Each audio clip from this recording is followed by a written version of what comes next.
What's good, y'all? Gerald Moore JR here. And so I wanted to talk about cannabis. I love talking about cannabis. It's one of my favorite things to talk about.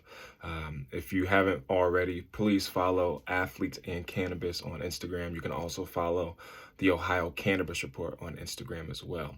Now, I know if you follow me, if you checked out my stories, you'll see that I'm in the cannabis industry. I talk about cannabis. I'm a cannabis patient, a medical patient, and I consume a lot of cannabis. And the reason I've been so vocal recently about cannabis consumption is because the goal is to end the stigma. The goal is to stop the discrimination around cannabis consumers and people that use cannabis as a medical apparatus, besides alcohol or other traditional opioids. And so I just wanted to share like how I got into cannabis and what cannabis has done for my life as a whole. And so I'll give you a little bit of a backstory. So growing up, grew up in inner city of Rochester, New York. For the first few years of my life, I was raised by my grandmother and my grandfather, aunts and uncles. My dad was in college, separated. I was separated from my biological mother for the majority of my life, even though she was there and present, and I knew that she existed, and my siblings were there. My granddad was a hardworking man, blue collar, could do it all, fix cars, fix, houses. He was a gardener. Um, Recently found out that he was actually a cannabis grower and consumer. He also was a drinker. Grandmother was a tobacco smoker. She was the matriarch of the family, held it down.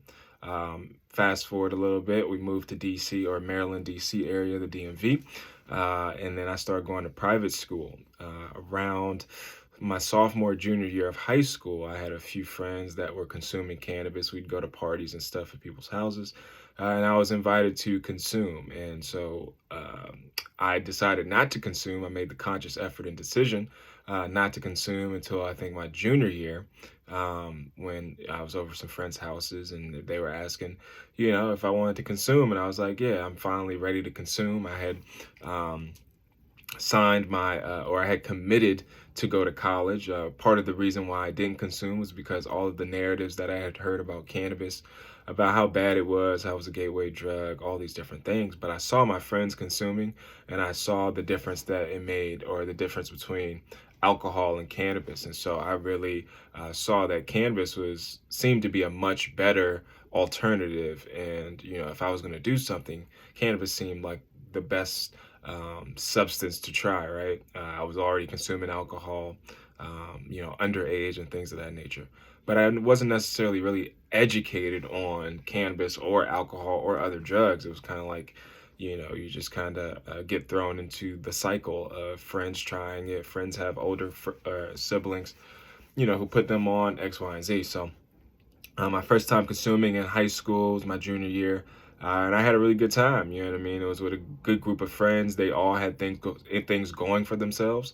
I believe everybody ended up going to undergrad. A few of them went on to get their masters in business. A few went on to become lawyers, went to law school. A lot of them are successful professionals right now as well. So I was around a great group of people, so I knew that the cannabis that we were going to be smoking was legit. It wasn't going to be tainted. And so after my first time, I was like, man, this made me feel really good. I was already playing football at a very high level. I played basketball as well. I was a two-sport varsity athlete in high school. And so I was already dealing with pain. I was already dealing with stress and pressure and, tight joints and from training and doing all sorts of things as an athlete. And so I really saw how it made me feel. Fast forward to college, my first week in college, we ended up having what was called a track meet. There was a few pounds of weed on a kitchen island with, I would say, 25 to 30% of our football team consuming cannabis. And then I was like, oh, wow, like everybody's doing this at a high level. And so then I saw that not only did it help me in my recovery as an athlete, it helped me with my rest. It helped me with my anxiety. It helped me with dealing with the pressures of being on a big stage and having to perform and play a certain role. And cannabis allowed me to kind of open my mind as well. And so that's when I really began to dive more into the substance. I was also studying healthcare at the time, so I was looking at the healthcare system and, watching how we were being prescribed opioids for pain. We had a lot of injuries, so you see a lot of guys getting surgeries and getting prescribed pain pills. We were getting shots, Toradol shots, cortisone shots, just to, um, numb the pain to perform. And you'd be surprised at how many guys are popping Tylenol before games, taking 5-hour energy drinks before games, taking shots, cortisone shots, Toradol shots, other opioids just to play, or smoking weed before the game or the night before the game, just to perform, just to play at the collegiate level. And this is the Division I level. And so it was at that point where I realized that, if I was going to do something, I would prefer to do cannabis because I knew it was more holistic. It was healthier. I knew that I couldn't overdose on it. And it also made me feel better. Like, you don't have the hangover. You don't feel the pain in your gut, right? Alcohol and opioids really can destroy your insides. And so I never felt any of that with cannabis. And so although cannabis was illegal, although we were being drug tested for it, we felt like drug mules at times, I was willing to run that risk of making myself feel better, instead of, kind of just shoving down the pain, with opioids and pain pills. So that was around 2011, 2012, 2008 to 2012. I ended up becoming an All-American at Ohio University. I had 6 interceptions. I was top 10 in the nation in interceptions, top 10 I was top 5 in the nation for freshmen in turnovers. We played on a really good team. And so after that, I saw that I was able to be successful. I was also able to still manage my lifestyle, my schoolwork, social life, sports, and cannabis never really hindered me in that way. And so, it was from then on that I've been a cannabis fan and supporter and consumer. And so it wasn't until about 4 years ago, 2019, when cannabis became legalized in Ohio for medicinal purposes, and I got my actual license as a medical patient, that I even talked about cannabis in public or on a public platform. Because again, being an athlete, being in public, in a public figure, you get labeled. People characterize you. People, make assumptions and judgments based on what they see and what they hear, and so you have to kind of keep a certain image, right? We see a lot of our athletes, a lot of our entertainers, people that are on TV, they have a certain image that they have to try to maintain for their viewers and their following. And so once I got to the point where I didn't have to uphold a narrative of being this clean cut private school graduate, captain of the football team, acceptable Negro on the football team, I really let my hair down, and I really felt like it was time for me to really express who I was in my fullness, while also being a conduit to help end the stigma. I knew that I could use my story. I knew there were other stories like mine or similar to mine that people may have not felt comfortable with sharing, or didn't feel like they were in the position to share. And so I understood that, with the positions that I've maintained and I've had, that it comes with a certain level of privilege. And I understand trends. I understand where things are going. And so I decided to, really hang my hat on the cannabis leaf, and be bold about it. Fast forward to this year, 2023, I'll be an author in my first book, and it's a series. It's a series called Courage in Cannabis. And so there's a group of authors who are sharing their stories of all different backgrounds about cannabis and how cannabis has impacted them. What's really dope about this book is that it'll have a foreword from Mike Tyson, the CEO of Mike Tyson's company, and also Mike Tyson will be a featured author in this book. And so one of my goals is really to just keep spreading the gospel about cannabis and how impactful it's been to not only my life, but to others, and how impactful it can be to our society and our culture to help us heal. People are dealing with a lot. One thing that we don't talk about in our culture, especially in America, is the pain that people are dealing with, the stress, the anxiety, the depression, the ailments, the sicknesses, the pain that people are really dealing with, the trauma that people are dealing with. And we have to find holistic ways to really deal with the pain, trauma, and things that are going on. Also, cannabis is an economic boost. It's going to create jobs. It's going to create opportunities. It's going to create innovative technologies and other things. And so cannabis is really, as we come into this industry and it's being legalized, it's really going to open, the floodgates to a lot more opportunities. So for me, being understanding that this is the beginning, right? Even though cannabis has been around for thousands of years, this is the beginning of the legalization and us being able to create the laws and the rules that we want in this industry.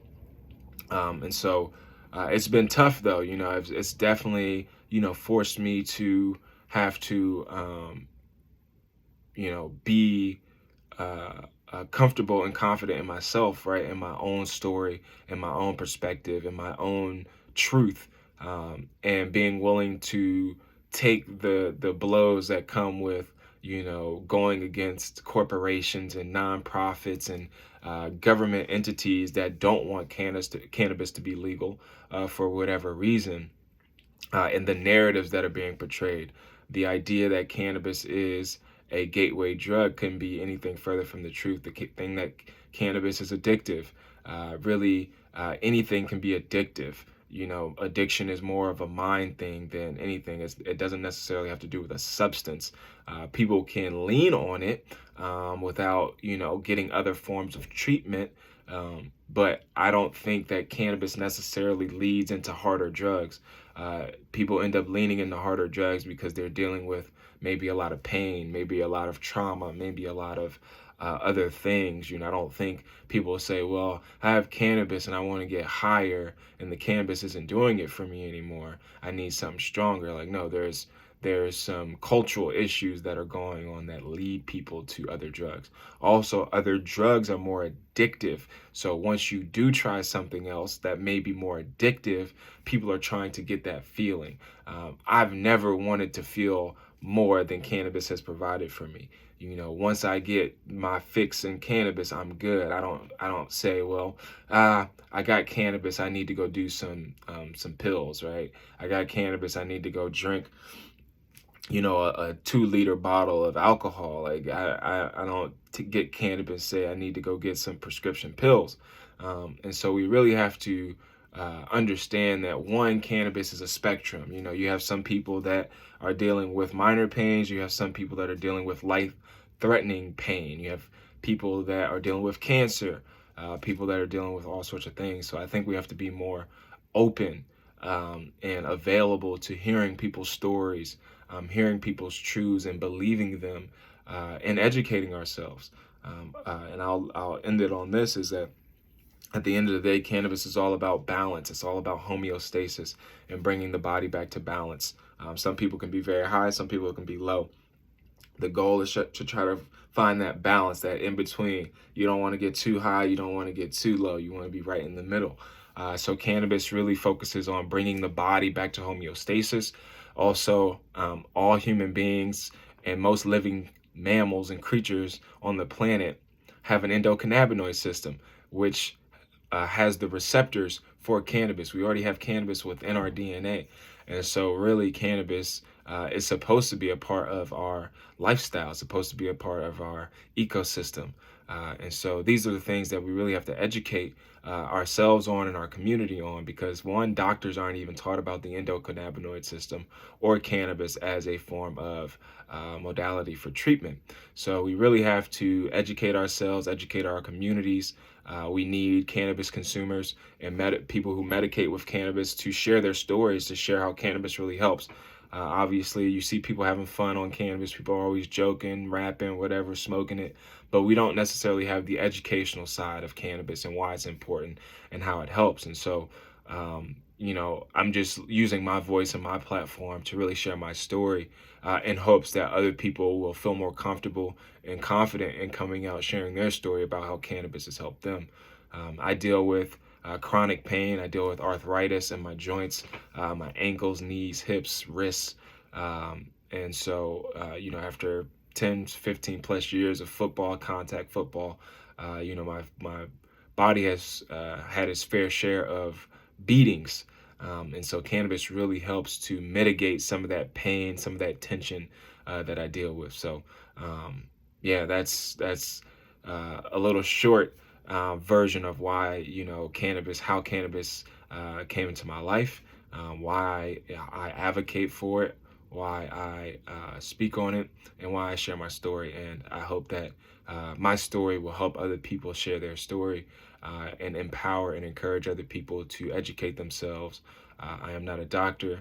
Please get a doctor's recommendation. If you're going to try it, please, try it with somebody that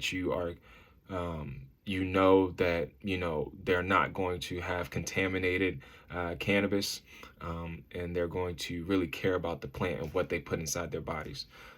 So again, thank you guys for following me and supporting me on my journey. And please follow my pages, Athletes in Cannabis, on Instagram. You can also follow us on LinkedIn and Facebook. Also follow the Ohio Cannabis Report on YouTube, Facebook, Instagram, and Twitter. Those are all the spaces that you can find us in. And please reach out if you have any questions. If you ever want to talk about cannabis, if you have a podcast about cannabis or sports or just lifestyle in general.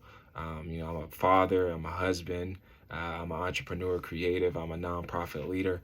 So I like to be authentic about my position, and I would love to come on any podcast and talk about the book that's coming out in the spring. Should be spring or summer 2023. So I would love to come on and talk about the book. I would also like to come on any podcasts, any shows that represent African American men, and want to hear their stories. My story is fairly positive. I don't try to be too negative, even though there's a lot of things going on. But I believe that, as African American men, Black men in America, we deserve to be at a seat at the table. And we also deserve to create our own tables. We also deserve equity in this cannabis industry. So that's my goal. Shout out to all the brothers out there doing positive things, educating people, educating the community, sharing their stories and their authenticity, and building community and building, great opportunities for others. Thank you all for listening. I'm out. Peace.